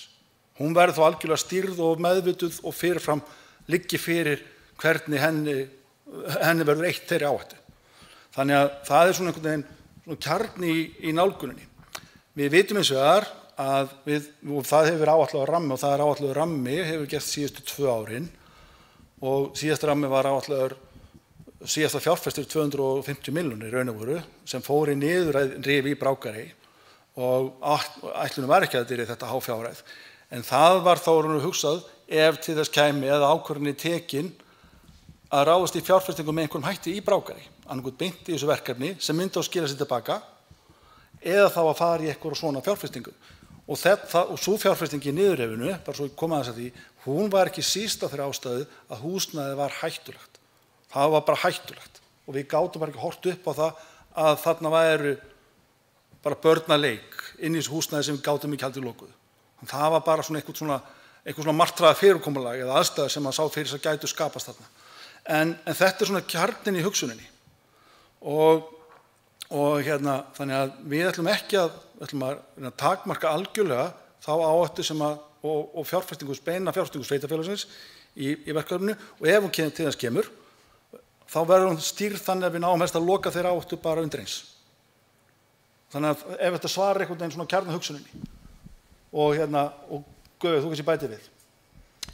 Já, ég held að það bara lykilatriði með þetta þarf að vera fjárfesting sem skila sér en það sem ég held að við þurfum öll að gera okkur grein fyrir því að þetta verkefni bara að þeirri stærðargráðu og það stórt að við þurfum líka átt okkur á því að sú fjárfesting og það verkefni sem við erum að fara í, að við þurfum að horfa til framtíðar þegar litið til verðmætasköpunar. Þetta verður aldrei þannig að það verði eitthvað út og inn á einu ári, skilurðu. Við erum alltaf að horfa strangt til tekið, held ég að bara sé raunhæft að horfa á þetta sem sko 10 ára verkefni. Það eitt fasin í þessu verkefni í rauninni bara sem snýr að því að gera samninga við fjárfesta sem við þurfum að laða að aðra fjárfesta með í verkefni. Við þurfum að fara í uppkaup á eignum þeirra fyrirtækja sem eru út í Brákarey núna. Við þurfum að tryggja að sú starfsemi og þeir aðilar sem eru með starfsemi þarna í dag geti haldið áfram að vaxa og dafna og þau fyrirtæki geti haldið áfram að vaxa og dafna á öðrum stað í sveitarfélaginu og þar erum við búin að skipuleggja upp á Vallarási til dæmis og erum náttúrulega þegar búin að eiga samtöl við aðila sem eru út í Brákarey sem hafa verið meðal annars að tryggja sér lóður á Vallarási og við erum með ákveðna ívilnanir tengt þessum fasa. Þegar sá fasi er búinn, uppbyggingafasin sem mun taka eitthvað tíma, þá erum við farin að tala fyrirtæki sem eru farin að starfa þarna, fólk sem starfar í fyrirtækjunum, þannig að þegar við erum að horfa bara á þessa verðmætasköpun, þá verðum við að horfa á hana til lengri tíma. Þetta er svona, ég ætla ekki að segja langhlaup, en við verðum að vera raunsæ í þessu, þetta verður eitt af stærstu verkefnum sem sveitarfélagið hefur farið í, sem mun væntanlega að kosta ekki undir 15 milljarða. Þannig að það eru svo margir áfangar í þessu verkefni og marga vörður sem við þurfum að taka og við þurfum að vanda okkur við og við erum einmitt svona þessa dagana aðeins að vinna í bara í rauninni þeim fasa sem við erum í núna. Nú er deiliskipulagsvinnan vonandi að klárast eftir áramót og þá getum við farið að kalla kannski til okkur einhverja ráðgjafa til þess að vinna með okkur í samningagerð gagnvart bæði þeim aðilum sem áhuga á fjárfestarna og líka gagnvart þeim sem sagt fasteigna eigundum sem er í Brákarey. Svo upphæð sem ef við setjum inn á þessa áætlun hjá okkur núna, hún er í rauninni ekki eyrnamerkt einhver einu, heldur bara við þurfum að setja inn einhverja fjármyndina til þess að geta brugðist við einhverjum, hvort sem tengist sem tengist bara innviðum sem sveitarfélagið þarf að bregðast við þarna, niðurrifi eða kostnaði við ráðgjöf, sérfræðinga, utanaðkomandi aðila, eitthvað varðandi bara samning og annað. Þannig að við erum í rauninni með þessari upphæð svolítið bara að lýsa því svolítið að við erum að halda áfram á þessari vegferð og því miður þá er tíminn rosalega fljótur að líða og þetta kjörtímabil er senn á enda og ég er stundum hugsað sjálf, ég vildi óska að þetta kjörtímabil væri 6 ára þannig að ég geti verið aðeins lengur til þess að fylgja þessu verkefni lengra úr hlaði en ég hef bara fulla trú á því og mér finnst þetta hrikalega spennandi verkefni en ég kalla kannski líka bara eftir því að við gerum okkur grein fyrir því að þetta er verkefni sem mun taka tíma, við þurfum að vanda okkur og við getum ekki hlaupið á stað í þessa framkvæmd. Við viljum að hún, það sé bara vanda til verka í öllum skrefum þarna, hvort sem það snýr að þeim einstaklingu sem er þarna, þeirri uppbyggingu og hönnun sem verður þarna, út af því að það mun hafa áhrif á sveitarfélagið til miklu lengri tíma og ef maður sletta bara á smá ensku að segja bara at the end of the day, þá skiptir ekki máli hvort að þetta ferli hefur tekið 3 ár eða 6 ár út af því að sú framtíð sem við erum að fara að skapa þarna, hún verður til miklu lengri tíma. Þannig að ef þetta kannski útskýrir einhverja þá vegferð sem við erum farin að stað í. En já, þó fyrr hefði verið, við erum búin að horfa á þessa yndislegu Brákarey, hefur munað fífilsinn fegurri og eins og Guðrún sagði, það er ekki hásæðilega þetta.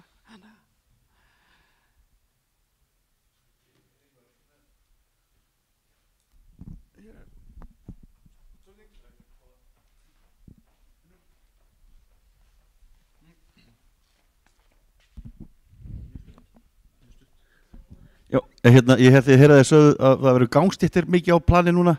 Einhvers staðar hægt að fá að vita hvenar, hvort að, hvað verður gert og hvar og hvenar? Svona upp á að hagræða öðrum aðgerðum í götum.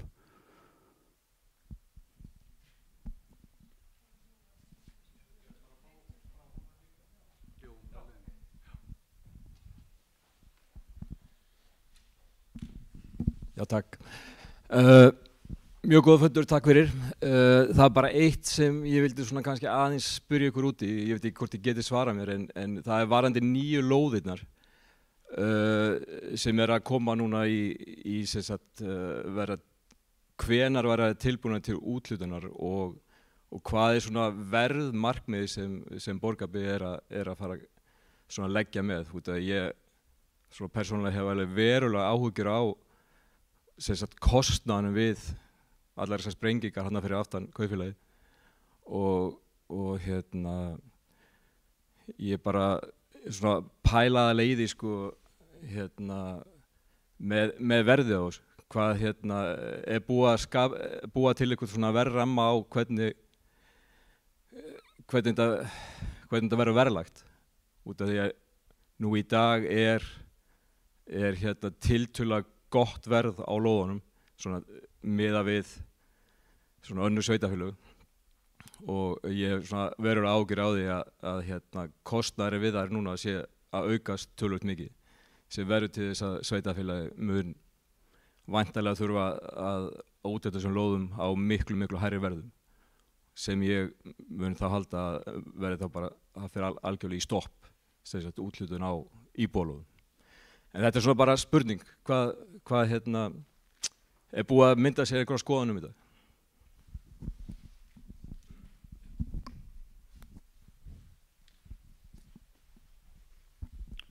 Þarna voru 2 spurningar. Davíð, gjörðu svo vel. Já, takk fyrir það, Finnur. Það er þannig með þessar lóðir þarna fyrir ofan húsasmiðjuna í götu sem er í framhald af Sóleyjarklettinu sem er nú þegar byggður, hún heitir Birkiklettur og svo eru reynda 2 stuttir botlangar sem koma þarna upp holti líka. Þetta er á svokölluðu svæði sem Bjarðsland 2 sem var úthlutað til Slatta sem var samvinnuverkefni Steypustöðvarinnar Eiríks Ingólfssonar og Borgarverks. En í dag er það þannig að Borgarverk tók yfir þennan samning og Borgarverk hefur séð alla gatnagerð á þessu svæði eins og var fyrir samning á sinn kostnað, þannig að sveitarfélagi hefur ekki staðið í gatnagerðarkostnaði í þessu hverfi og lóðirnar eru allar í raun og veru á höndum Borgarverks og þessar lóðir, þær munu eðlilega ekki vera sami verðmiði á þeim eins og öðrum lóðum sem sveitarfélagið úthlutar bara á þeirri einföldu ástæðu að þær verða afhentar tilbúnar sem sagt jarðvegsskiptar og klárar undir byggingu. En það er að fara í loftið og er bara að verða klár. Við erum búin að vera að segja bara núna rétt á næstunni er að fara í loftið nýr vefur, úthlutuna vefur fyrir lóðir á sveitarfélaginu og þar verður líka, þetta verður ekki einu lóðurnar því að það verða líka lóðir sem eru í Fjólukletti og það er raun og veru beint framhald af Fjóluklettinum og fer utanum holtið og kemur aftur að þessum nýju lóðum fyrir ofan húsasmiðjuna. Þær lóðir verða jafnframt auglýstar til úthlutunar núna bara vonandi strax eftir áramót en við erum búin að bjóða út gatnagerð þar og hún er hafin eftir því sem ég best veit og henni á að ljúka núna í vor eða lóðirnar eiga að vera núna bara í vor og snemma sumars klárar til afhendingar en endalegt verð á þessum lóðum sem að þú ert að spyrja sem að eru þá á höndum Borgarverks, það er svolítið í þeirra höndum hvað endalegu verðmiði verður en það kemur í ljós bara mjög fljótlega þegar vefurinn fer í loftið. Svo var Eiríkur með spurningu varðandi gangstéttar, forgangsröðum hvar og hvenær, já. það er sem sagt ætti að vera frekar einfalt að hérna birta þessar upplýsingar bara þegar þær eru klárar. Það er til listi, veit ég, hjá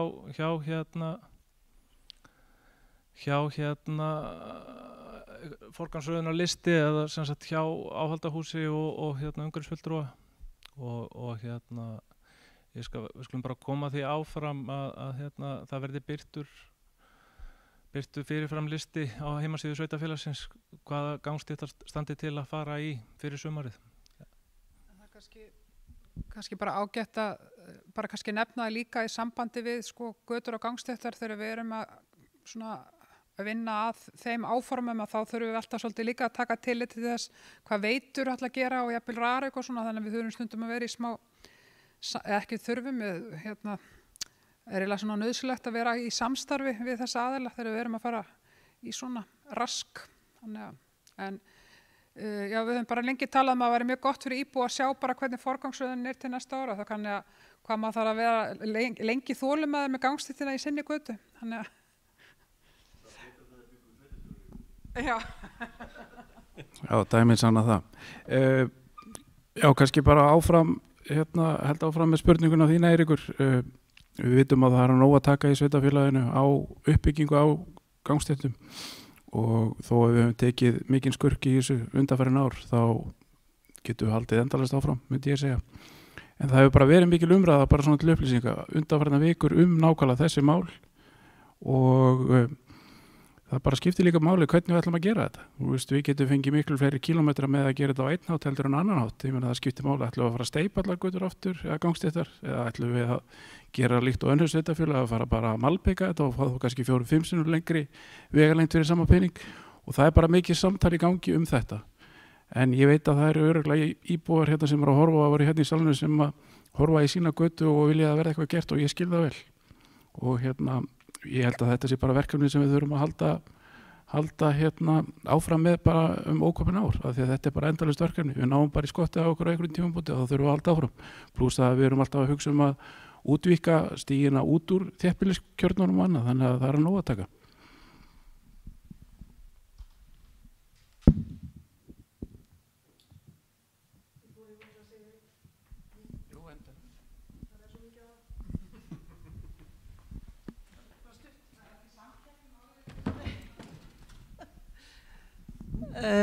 Ég ætlaði bara að þakka fyrir þessa áherslu á göngustíga. Það er rosalega flott að sjá göngustígin sem er að fara frá hjá kirkjugarðinum og þar út eftir. Verstaðan eyðilegst alltaf í Borgarvoginum en ég veit að finnið einhverja rettingu og ef það kemur trappa niður einhvers staðar þá var það í góðu lagi. Ég var að velta fyrir mér, hafið þið eitthvað spáð í eitthvað sem heitir blágræn ofanvatnslaust sem ég sé alltaf að verða að tala um á Grundarfirði?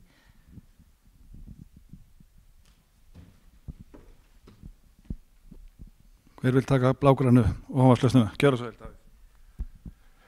Já, takk fyrir að minnast á þetta. Þetta var mikið uppáhalds orð hjá mér þegar ég heyrði þetta í fyrsta sinn.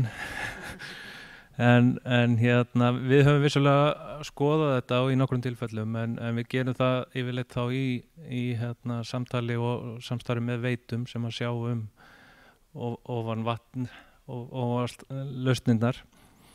En það hefur ekki verið, eftir því sem ég best veit, farið í neina slíka aðgerð ennþá, en það hefur hins vegar verið skoðað og það var því að velt fyrir sér til dæmis í deiliskipulaginu í Vallarási,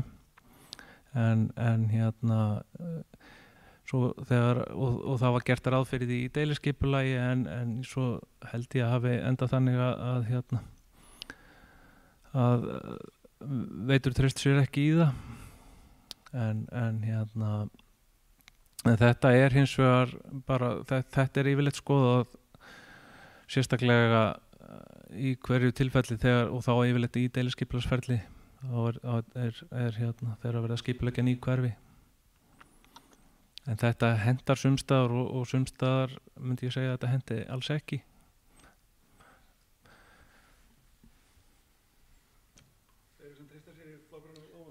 Það er bara fólk að fara að googla fyrir það sem ekki vita hvað þetta þýðir. Ég var bara að hugsa í þessu samhengi, gerðu við þetta ekki upp á Hvanneyri? Var það ekki svona fyrsta sem þessi sveitarstjórn eða skipulagssviðið fékk þarna? Var það ekki rétt hjá mér? Iðnaðarhverfið þar? Nei. Jú, ég ætla nei, það var gert ráð fyrir því og Veitur óskuðu sérstaklega eftir því við Borgarbyggð að fá að prufukeyra í athafnahverfinu á Hvanneyri blágrænar ofanslausnir og við samþyktum það en svo féllu þeir frá því þar sem af einhverjum ástæðum seinna meir sem að ég reynda skildi ekki en því að blágræna ofanslausnin hefði kostað Veitur hef ég mannrétt 50 milljónum minna fyrir þetta hverfi.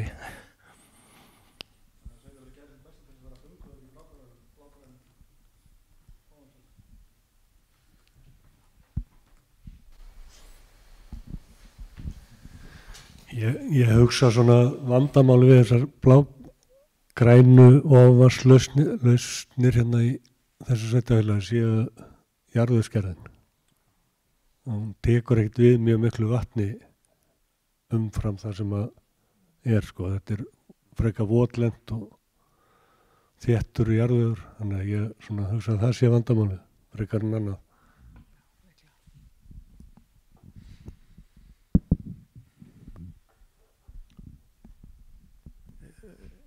Eru fleiri spurningar í salnum?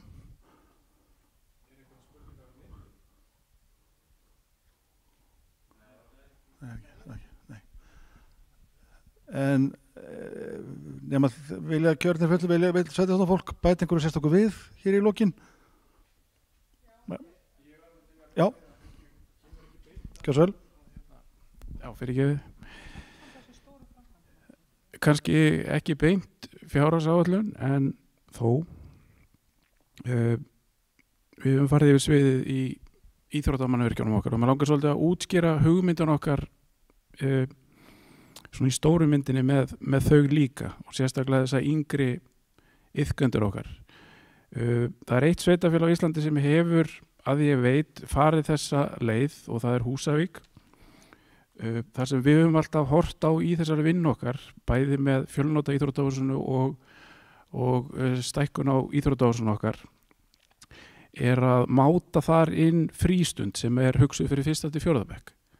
Ég persónulega hef bara mikla áhyggjur af íþróttastarfi og ég held að við deilum þeim áhyggjum hérna bara flest. Við fáum ekki neitt með uppsteyptum íþróttamannvirkjum.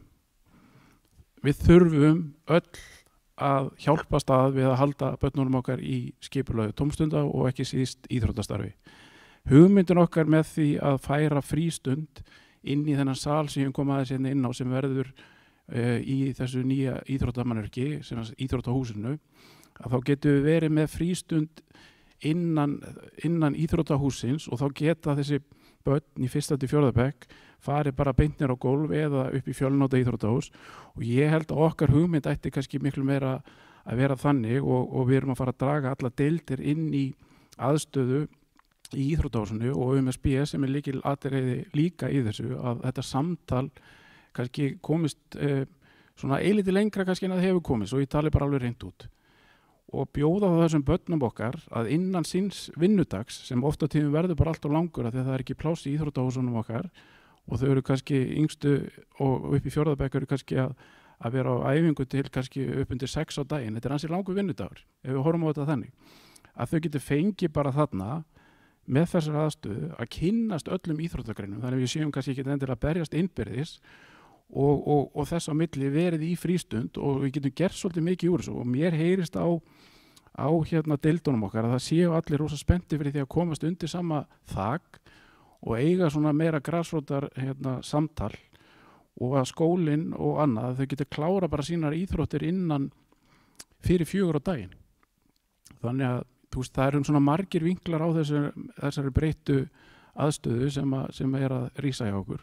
Og ég ber bara mikla vonir að félögin líka, við þurfum bara öll að takast í hendur, við þurfum öll að halda þessu börnum okkar og foreldrar náttúrulega ekki síst til þess að þetta virki allt. Af því að mér langar ekki að standa eftir nokkur ár og þessi hús eru bara tóm. Ég hef ekki trúað því, En við þurfum samt alvarlega að hugsa út í þetta og reyna að virkja börnin okkar í að stunda íþróttir og tómstundir.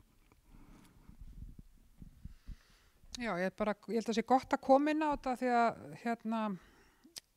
það náttúrulega sko höfuð markmiðið með uppbyggingu íþróttamannvirkja að fjölga iðkendum, bæta lýðheilsu fólks á öllum aldri, koma börnum inn í virkni.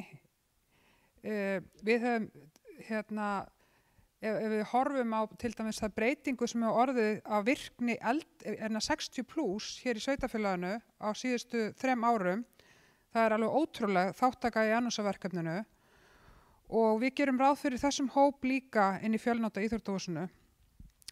Þannig að eins og Eddi var að segja, við veggir og steypa eru eitt, en höfuðmarkmiðið lýðheilsa og koma öllum íbúum sveitarfélagsins frá barnskóm og upp í eldri borgara að koma þeim í virkni, bæta heilsu fólks og líðan. Því að það er það sem skiptir öllu máli, líðan fólks. Því að það er alveg sama hvað við eigum af húsum eða peningum eða hvað annað, ef fólki líður ekki vel þá erum við ekki með neitt samfélag til að byggja og þannig að það er höfuðmarkmiðið með öllu þessu saman og þar erum við að fjárfesta til framtíðar held ég. Svo ég lengir og fyndin aðeins og það er svo merkilegt að því við höfum tekið líka því ég tala náttúrulega bara svolítið yngri kynslóðina.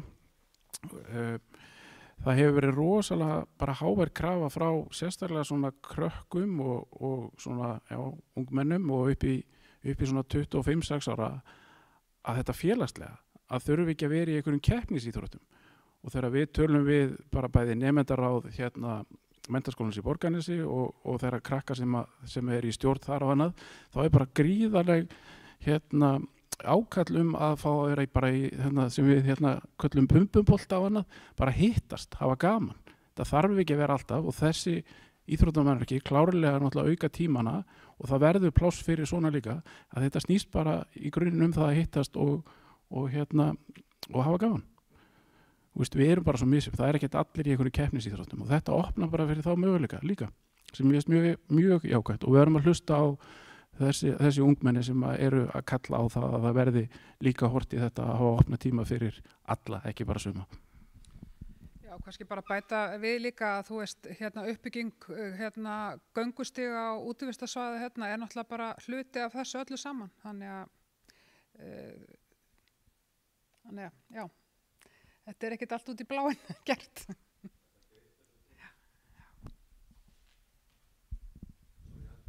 Lengi fundin líka. En það var Greinisgessjóðni núna með strætó í héræðinu. Og það náttúrulega eitt af því sem þarf að huga líka sérstaklega akkurat fyrir þetta mál. Og það verður spennandi að sjá hvernig sveitarstjórn getur brugðist við þessu og hvaða ráðið hafið.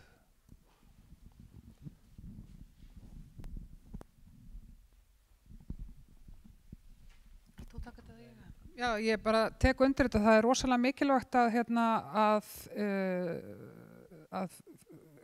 fjárveitingavaldið sem með strætó eins og þú nefnir gerir sér grein fyrir því hversu víðfemt þetta sveitarfélag Þetta samsett úr mörgum sameinuðum hreppum og það ákall frá ríkisvaldinu að sveitarfélög sameinist og stækki og þess vegna skýtur svolítið skökku við að ein af þeim röksemdaföstum sem við fengum varðandi þetta að leggja niður leið 81 lítur að því að hún sé leið innan sveitarfélagsins.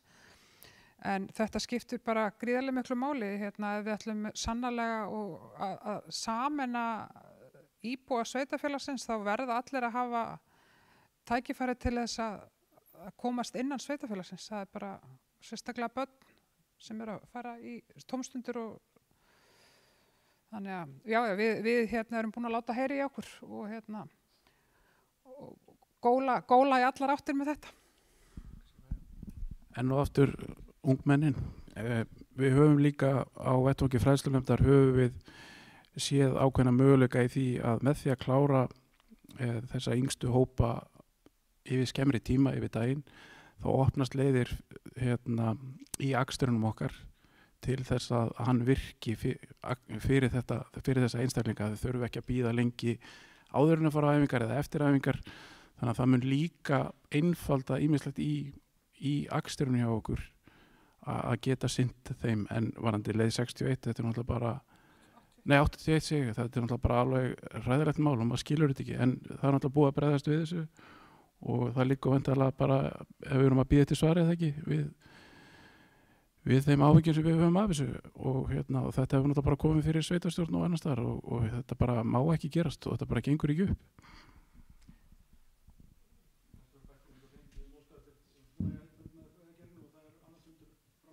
Var þetta mál og fyrsti fundur var bara að kynna máli fyrir okkur og strax í framhaldinu þá sendum við bara mjög harðorð skilaboð til okkar þingmanna og fórum fram á þeir berjust fyrir því að þetta yrði alls ekki að veruleika og við höfum bara fengið til að jákvæð skilaboð frá þingmannum og þeir munu taka þetta upp á sína arma.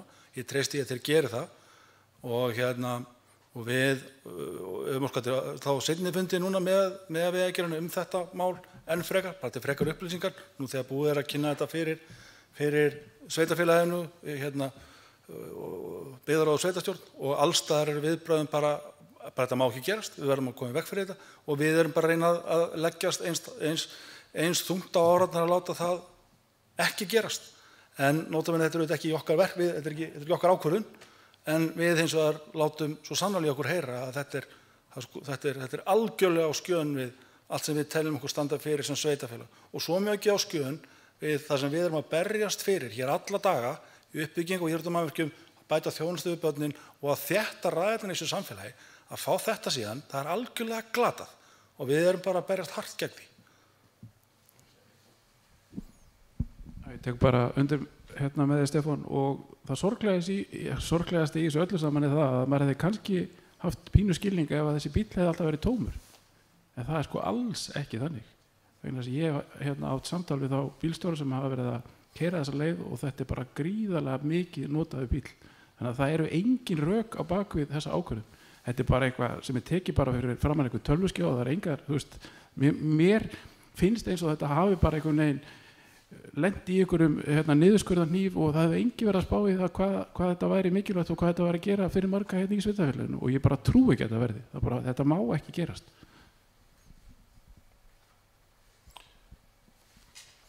Þannig lauk póstur okkar til þingmanna. Ég trúum ekki að láta þetta gerast.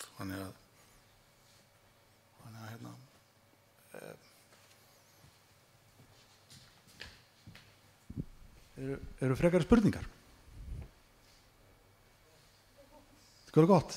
Þá þökkum við bara innilega fyrir góðan fund. Takk hérlega fyrir að fylgjast með okkur á netinu. Fundamenn takk hérlega fyrir að koma og takk fyrir greið svör. Já. Glæsilegt, takk fyrir.